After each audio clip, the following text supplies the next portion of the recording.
दोस्तों इस वीडियो में हम लोग समझेंगे कि क्या होती है सापेक्ष चाल और क्या होता है वृत्तीय गति। सर्कुलर मोशन के बारे में और रिलेटिव वेलोसिटी के बारे में समझेंगे।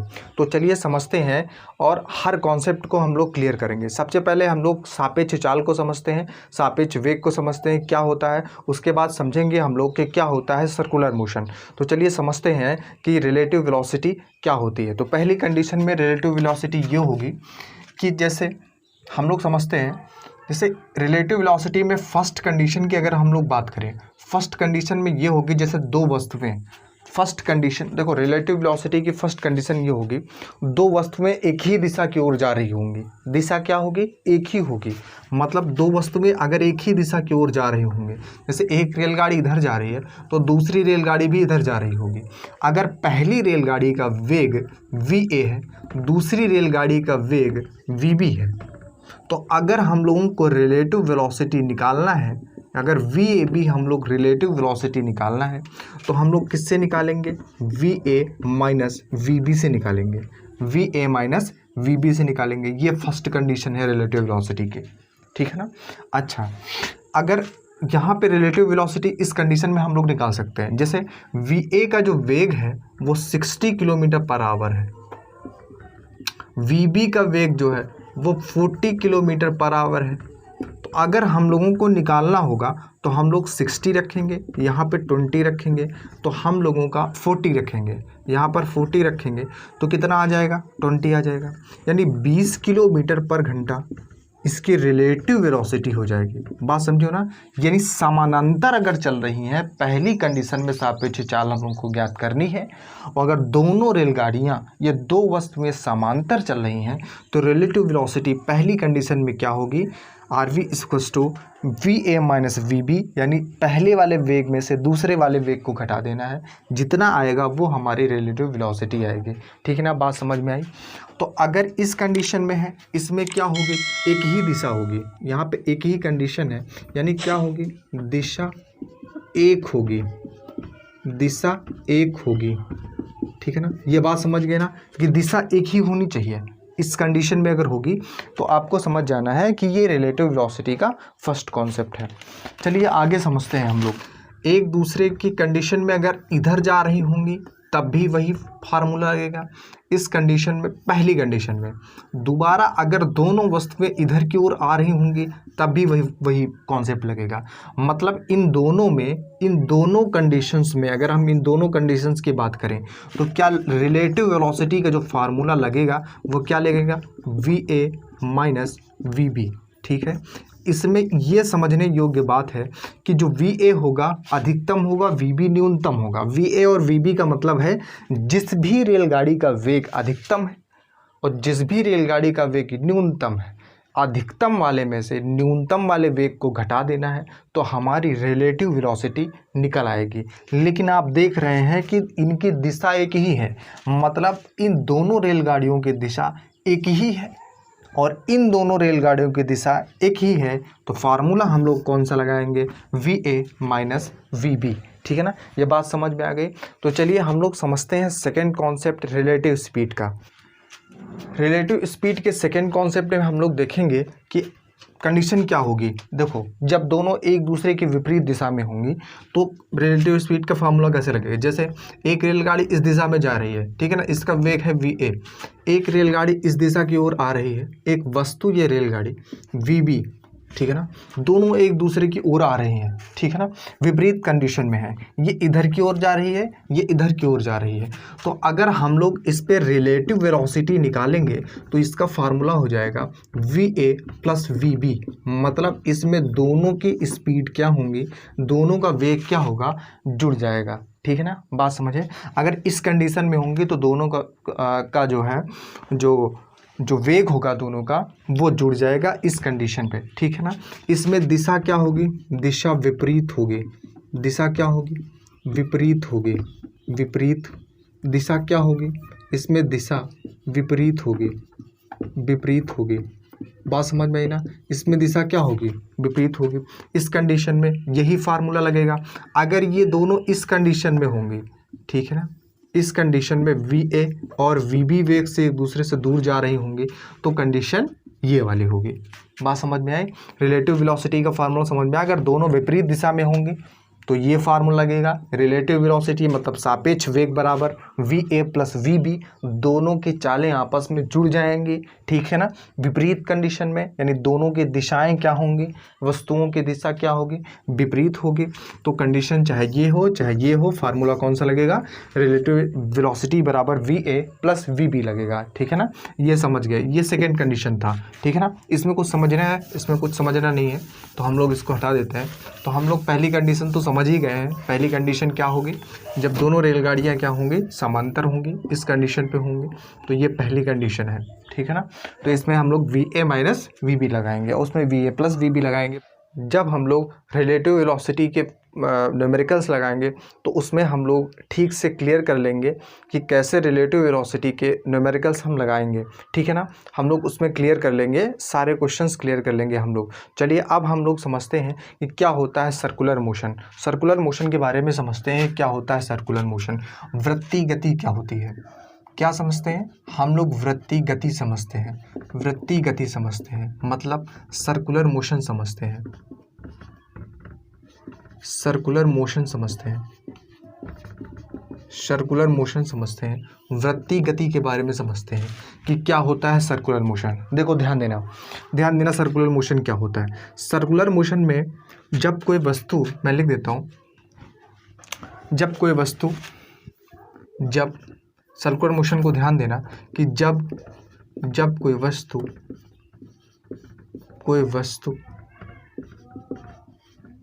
वस्तु एक बिंदु के चारों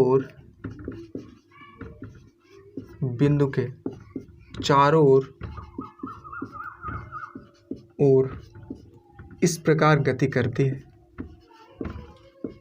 इस प्रकार गति करती है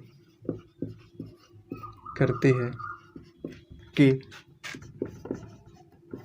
नियत बिंदु से दूरी स्थिर रहती है, नियत बिंदु से दूरी स्थिर रहती है,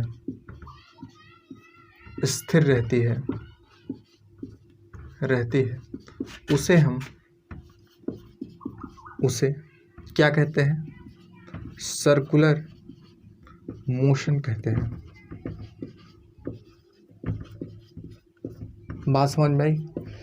जब कोई वस्तु एक बिंदु के चारों ओर इस प्रकार गति करती है कि नियत बिंदु से दूरी स्थिर रहती है, उसे हम सर्कुलर मोशन कहते हैं। चलिए हम लोग इसके कॉन्सेप्ट को समझते हैं कैसे। जैसे एक वृत्तीय पथ है, मैं मान लेता हूँ कि एक वृत्तीय पथ है, ठीक है। इस पर एक वस्तु गति कर रही है, मैं मान लो एक वृत्तीय पथ है, ये एक नियत बिंदु है, यहाँ से एक वस्तु गति कर रही है, ठीक है ना। यहाँ से एक वस्तु v वेग से गति कर रही है, ठीक है ना। मैं मान लेता हूँ कि v वेग से गति कर रही है, ठीक है ना। अब आप इसमें कॉन्सेप्ट में ये समझें कि इसकी दूरी r है, इसकी दूरी क्या है, ये r है, ये दूरी नहीं बदलनी चाहिए। वृत्तीय गति का मुख्य बिंदु यही है कि सर्कुलर मोशन में कह रहा है कि जब कोई वस्तु एक बिंदु के चारों ओर इस प्रकार गति करती है कि नियत बिंदु से दूरी स्थिर रहती है, मतलब ये दूरी स्थिर रहनी चाहिए। अगर इसकी दूरी r है तो ये r ही रहनी चाहिए, r+1 नहीं होनी चाहिए, ठीक है ना। तो ये एक सर्कुलर मोशन में यानी वृत्तीय पथ पर गति करेगी। कैसे, देखो सबसे पहले अगर हम लोग देखें तो ये यहाँ पर मान लो कि कोई वस्तु रखी हुई है, ये इसके चारों ओर गति करेगी और इसकी त्रिज्या क्या होगी, r ही होगी। मैं अगर मान लूँ कि अगर इसकी त्रिज्या 10 सेंटीमीटर है, 20 सेंटीमीटर है, 50 सेंटीमीटर है, कितनी भी है, लेकिन अगर फिक्स त्रिज्या है और उस फिक्स त्रिज्या पर अगर ये इस वृत्तीय पथ के चारों ओर चक्कर लगाती है, घूम रही है, उसी ऐसे से घूम रही है चारों तरफ, है ना, मतलब वृत्तीय पथ पर उसी त्रिज्या पर, फिक्स त्रिज्या पर वो राउंड कर रही है, तो उस गति को हम लोग क्या कहेंगे, वृत्तीय गति कहेंगे। बात समझ में आ गई होगी आपके कि वृत्तीय गति करेगी। लेकिन वृत्तीय गति में कॉन्सेप्ट हम लोग ये समझेंगे कि हो क्या क्या सकता है वृत्तीय गति में, फैक्ट क्या क्या हो सकते हैं। फैक्ट को ये समझेंगे कि वृत्तीय गति में एक तो क्या होगी, दूरी बराबर होगी। हम लोग इसके फैक्ट को समझते हैं। फैक्ट में ये कह रहा है कि दूरी क्या रहनी चाहिए, स्थिर रहनी चाहिए, दूरी स्थिर रहनी चाहिए, स्थिर होनी चाहिए, दूरी स्थिर होनी चाहिए। समझते ये है कि जैसे ये बिंदु ए है और ये बिंदु बी है, यहाँ से कोई एक वस्तु बिंदु ए से बी तक आई तो इसने केंद्र पर कितना कोण बनाया, थीटा कोण बनाया, इसने केंद्र पर थीटा कोण बनाया। अच्छा, अगर हम लोग देखेंगे कि अगर इतना आएगी तो यहाँ से ये यहाँ से ऐसे कोण बनाएगी, ठीक है ना, 90 डिग्री हो जाएगा। उसके बाद फिर आगे बढ़ेगी तो कोण बदलेगा, फिर आगे बढ़ेगी तो कोण बदलेगा। अगर ये कोई भी वस्तु वृत्तीय पथ पर चक्कर लगा रही है तो उसका कोण क्या होगा, बदलता रहेगा।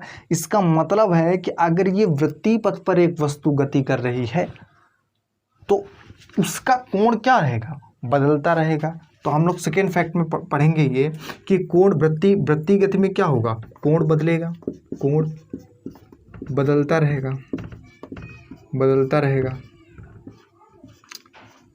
कोण क्या होगा, बदलता रहेगा।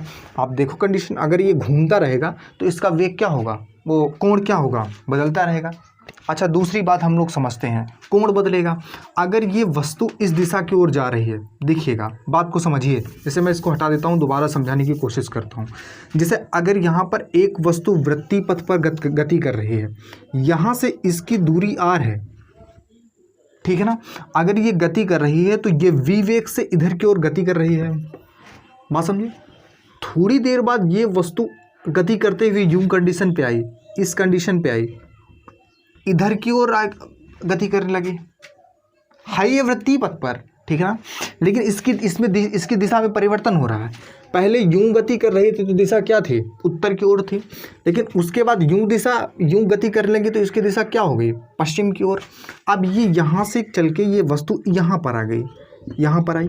जैसे यहाँ पर आई तो ये इधर की ओर गति करने लगी, ठीक है ना।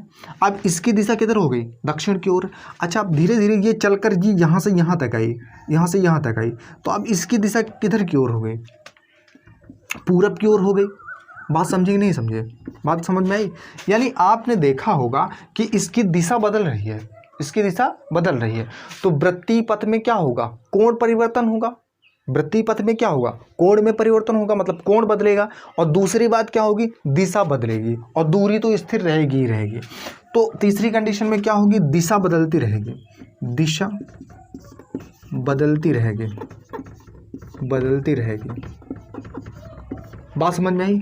मतलब अगर हम लोग देखेंगे यहाँ से तो कोण बदलेगा, ठीक है ना, कोण बदलेगा, कोण बदलता रहेगा, ठीक है ना। और इसकी दिशा में भी परिवर्तन होता रहेगा, ठीक है ना। वृत्तीय पथ हम लोग समझ गए हैं कि जब कोई वस्तु किसी बिंदु के चारों ओर इस प्रकार गति करती है कि नियत बिंदु से दूरी स्थिर रहती है। अगर r ये है, r ये भी, r ये भी, r ये भी, सब r है और पूरा r त्रिज्या से वृत्तीय पथ पर कोई गति कर रहा है तो वो एक सर्कुलर मोशन होगा, ठीक है ना।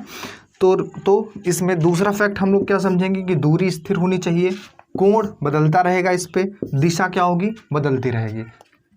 हम लोग इसके एग्जाम्पल समझते हैं कि एग्जाम्पल क्या हो सकते हैं, ठीक है ना। एग्जाम्पल में वृत्तीय गति के एग्जाम्पल्स में हम लोग समझते हैं। जैसे क्या होता है कि बच्चों को देखा होगा, छोटे बच्चे जो होते हैं वो एक डोरी में एक पत्थर बांध लेते हैं, पत्थर या किसी वस्तु को बांध लेते हैं और उसमें बांध करके उसको चारों तरफ ऐसे घुमाते हैं। वो एक सर्कुलर मोशन है। क्या है, एक सर्कुलर मोशन है। मतलब पहली कंडीशन ये हुई, एग्जांपल्स में ये हुई, किसी डोरी में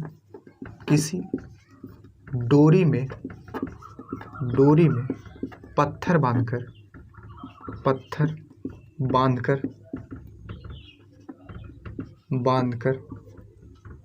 उसे चारों ओर घुमाना, ठीक है ना। पहली कंडीशन में एग्जाम्पल ये होगा, किसी डोरी में किसी पत्थर को बांधकर चारों ओर घुमाना। अगर ये वीडियो शहर के लोग देख रहे हैं तो ये कम समझ में आ रहा होगा उदाहरण, मगर अगर गांव के लोग देखते हैं वीडियो को तो ये समझ में आता है उनको, क्योंकि गांव के बच्चे जो होते हैं ना वो पत्थर बांधते हैं और उसको घुमाते रहते हैं ऐसे ऐसे करके, ठीक है ना। तो वो क्या कहलाता है, वो सर्कुलर मोशन कहलाता है, ठीक है ना। सेकेंड कंडीशन में चंद्रमा का पृथ्वी के चारों ओर चक्कर लगाना, ठीक है ना। से चंद्रमा का पृथ्वी के चारों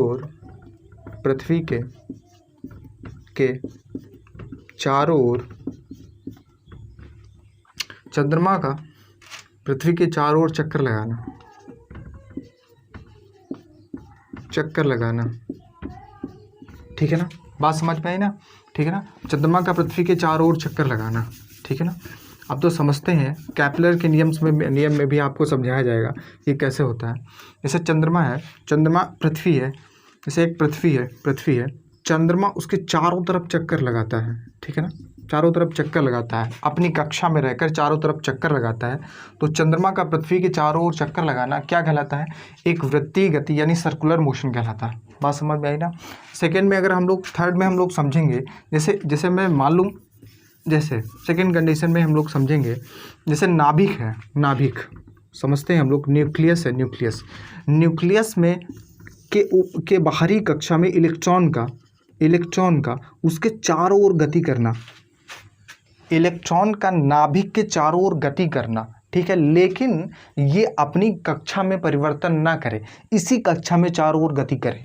एक ही कक्षा में रहकर अगर कोई इलेक्ट्रॉन चारों तरफ किसी नाभिक के चारों ओर गति करता है, अपनी कक्षा में गति करता है, तो वो क्या कहलाएगा? सर्कुलर मोशन कहलाएगा। मतलब इलेक्ट्रॉन का नाभिक के चारों ओर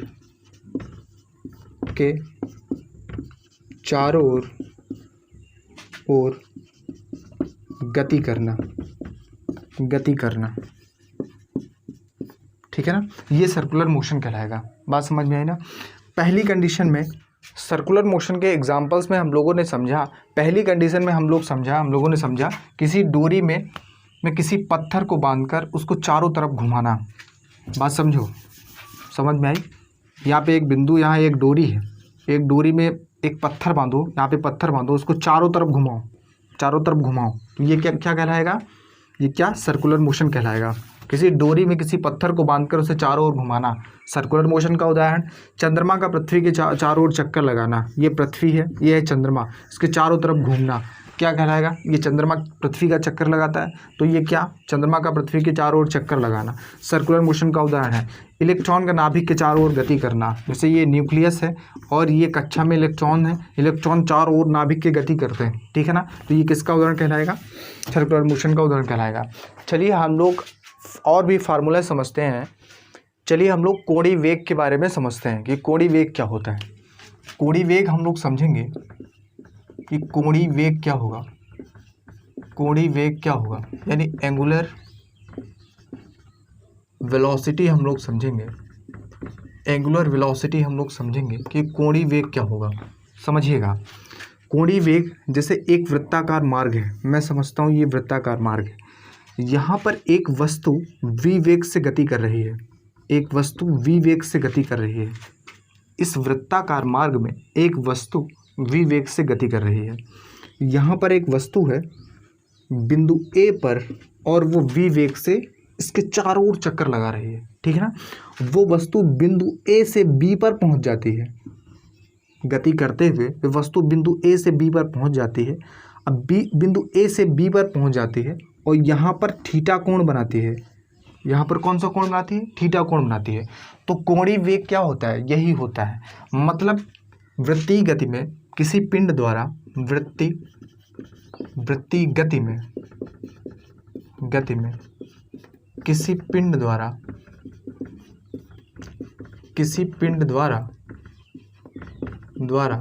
एक सेकंड में केंद्र पर बना कोण कोणीय वेग कहलाता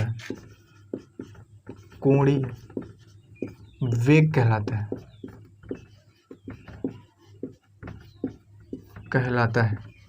बात समझे? इसे व्यक्त किससे करते हैं? इसे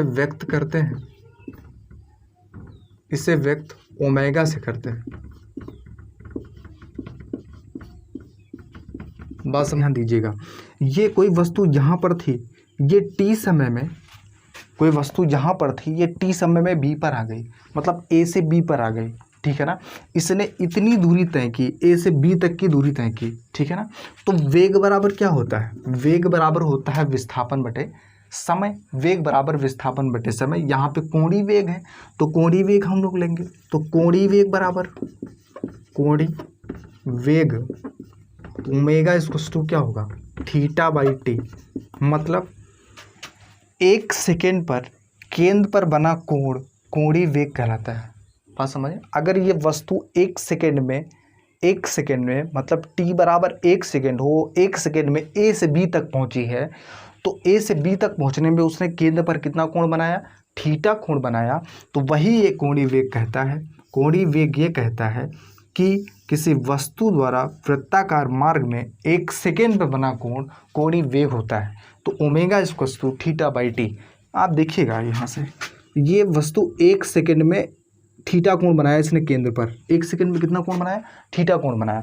तो कोणीय वेग omega equals to theta by T, यानी किसी वस्तु द्वारा वृत्ताकार मार्ग में 1 सेकेंड पर केंद्र पर बना कोण कोणीय वेग कहलाता है। ठीक है, तो ओमेगा बराबर थीटा बाई टी। ठीक है ना, बात इतनी समझ में आई। अब हम लोग आगे समझते हैं कि इसका जो है, अगर हम लोग इसका मात्रक लिखें, अगर हम लोग इसका यूनिट लिखें, मात्रक लिखें, तो थीटा होता है, इसका मात्रक क्या होता है, रेडियन और प्रति क्या, सेकेंड, रेडियन प्रति सेकेंड। ठीक है ना। अगर हम लोग इसकी विमा लिखें, तो क्या होगा, टी इनवर्स, क्योंकि रेडियन जो कोण होता है, कोण की विमा क्या होती है, कुछ भी नहीं होती। ठीक है ना। तो रेडियन पर सेकेंड यानी सेकेंड था नीचे, तो हम लोग इनवर्स पे लेके गए, तो क्या टी इनवर्स हो जाएगा। तो कोणीय वेग क्या होगा, omega equals to theta by T, मात्रक क्या होगा, रेडियन पर सेकेंड, विमा क्या होगा, टी इनवर्स। इतनी बात समझ में आई। तो चलिए हम लोग इसके अन्य फार्मूले समझते हैं क्या होते हैं। ओमेगा इक्वल्स टू, मैंने बताया कि ओमेगा इक्वल्स टू कितना होता है, थीटा बाई टी होता है। ठीक है ना, ये फार्मूला मैंने बता दिया आपको। ठीक है ना, और इसका मात्रक भी मैंने आपको बताया कि मात्रक क्या होगा, रेडियन, क्या होगा, रेडियन पर सेकेंड होगा, विमा भी मैंने इसकी बता दी, क्या होगा, टी इनवर्स होगी, क्या होगी, टी इनवर्स होगी। इतना मैंने बता दिया। अब अन्य फार्मूले अगर हम लोग समझें, इसके अतिरिक्त अगर हम लोग फार्मूले समझें, क्या समझें, फार्मूले समझें, तो समझने की कोशिश करो। एक वृत्ताकार मार्ग है, यहाँ पर क्या है, एक वृत्ताकार मार्ग है। यहाँ से कुछ दूरी पर एक वस्तु है, बिंदु ए से बी तक जाती है, बिंदु ए से बी तक जाती है। ठीक है ना, यहाँ से एक वस्तु बिंदु ए से बी तक जाती है, v वेग से गति करती है और केंद्र पर थीटा कोण बनाती है। आप देखिएगा, केंद्र पर कौन सा कोण बनाती है, थीटा कोण बनाती है। बात समझ में है। बिंदु ए से बी तक जाती है टी समय में बिंदु ए से बी तक जाती है और केंद्र पर थीटा कोण बनाती है। ठीक है ना। अगर हम इसको अगर मैं एक राउंड घुमाऊँ इसको, अगर मैं इस वस्तु को पूरा एक राउंड घुमाऊँ, मतलब मैं इस वस्तु को यहाँ से घुमाऊँ और पूरा एक चक्कर लगवाऊँ इस वस्तु को, तो एक राउंड में, एक चक्कर में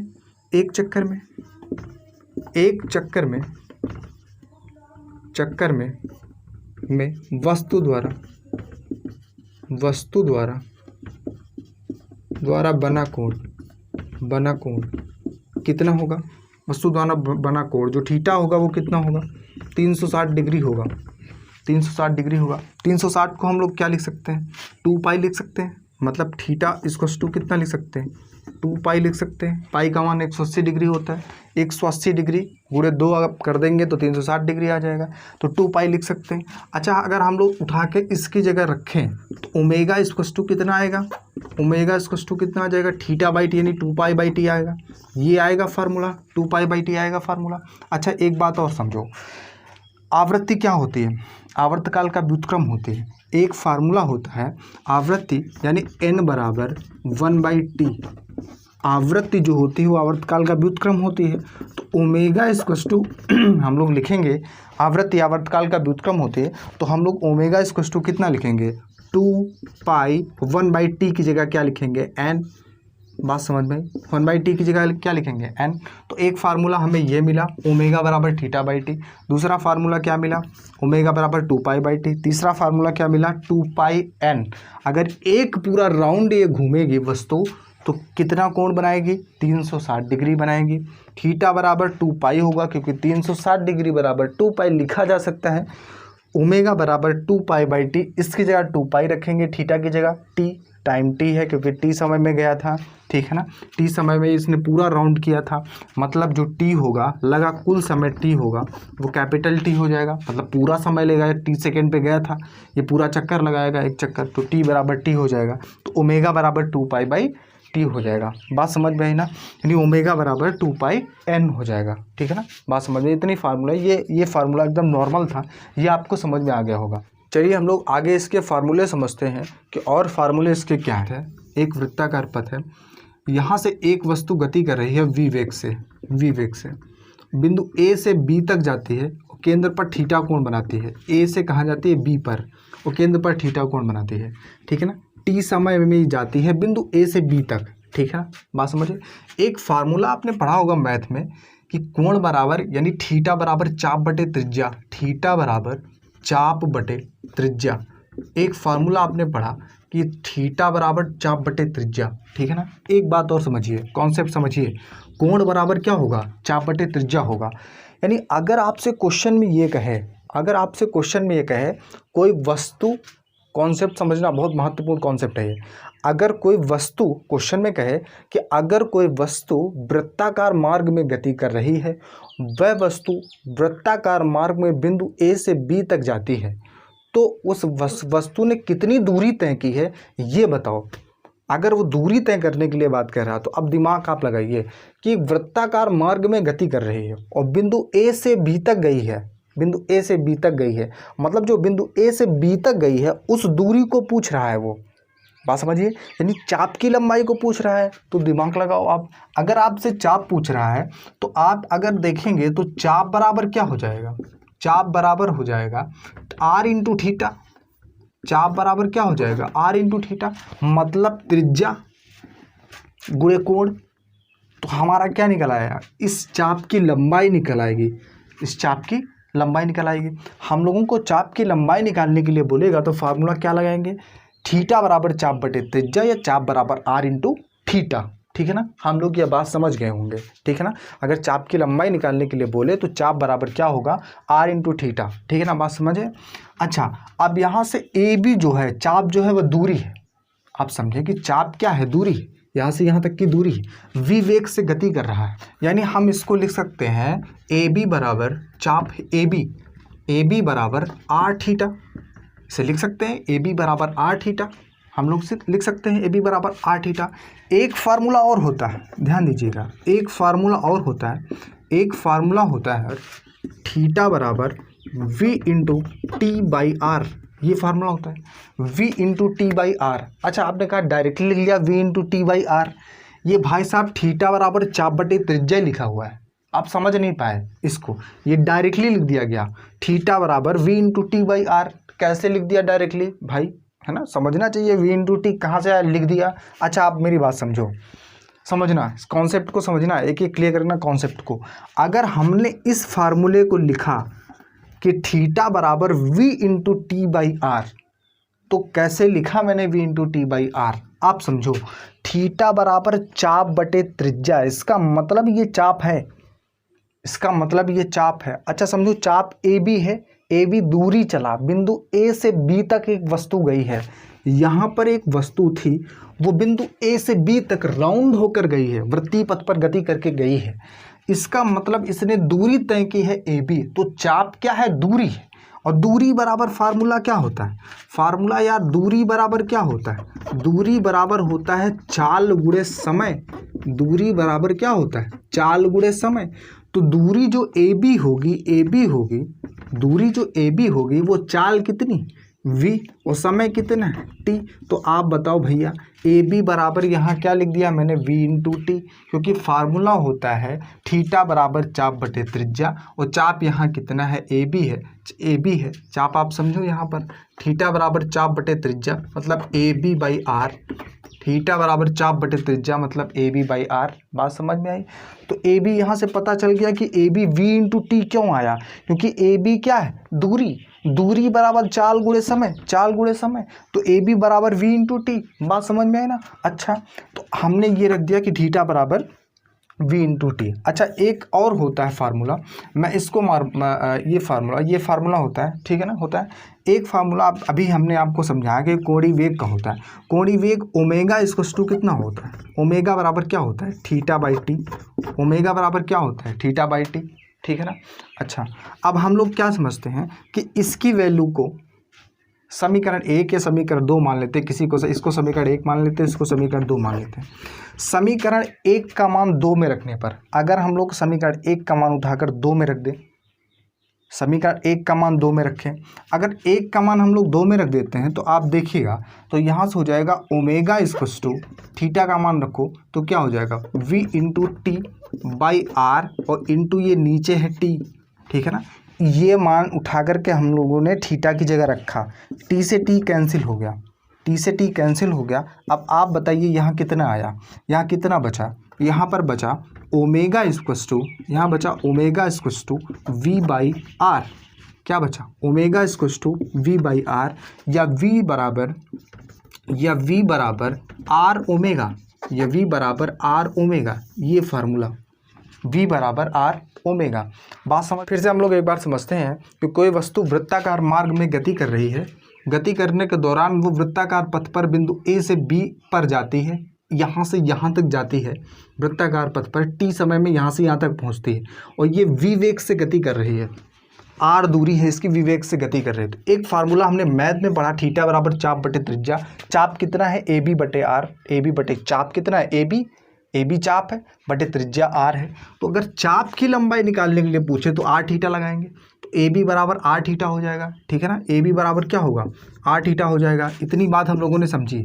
उसके बाद एक फार्मूला होता है थीटा बराबर v into T by R. अच्छा, आप समझो कि थीटा बराबर चाप बटे त्रिज्या होता था, चाप की जगह v इंटू टी कहाँ से आया, तो चाप की जगह v इंटू टी कहाँ से आया, क्योंकि चाप बराबर, आप समझो चाप की कितना दूरी है, वस्तु द्वारा तय दूरी है a से b तक, तो दूरी बराबर क्या होता है, चाल गुणे समय। चाल कितनी है, v है, वेग कितना है, v है, और कितने समय में जा रहा है, t समय में, तो AB बराबर v इंटू टी, यानी चाप की जगह ही तो v इंटू टी लिखा गया है, कंफ्यूज नहीं होना, v into T by R, ठीक है ना, बात समझे। अब एक फार्मूला होता है ओमेगा बराबर थीटा बाई टी, होता है ना।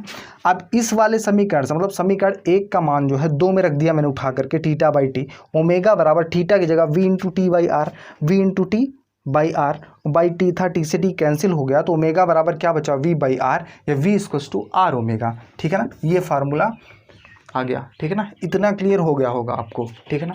यानी आपने आज क्या पढ़ा, आपने पढ़ा सापेक्ष चाल के सारे फैक्ट आपने पढ़े। आज आपने सर्कुलर मोशन के बारे में जाना, सर्कुलर मोशन के उदाहरण आपने समझे, हर एग्जाम्पल आपने समझा, और आपने सर्कुलर मोशन के जितने फार्मूला, महत्वपूर्ण फार्मूले थे वो समझे। चलिए नेक्स्ट वीडियो में हम लोग और भी सर्कुलर मोशन के महत्वपूर्ण फार्मूलों के बारे में डिस्कस करेंगे। तो चलिए नेक्स्ट वीडियो में हम लोग मिलते हैं। जय हिंद।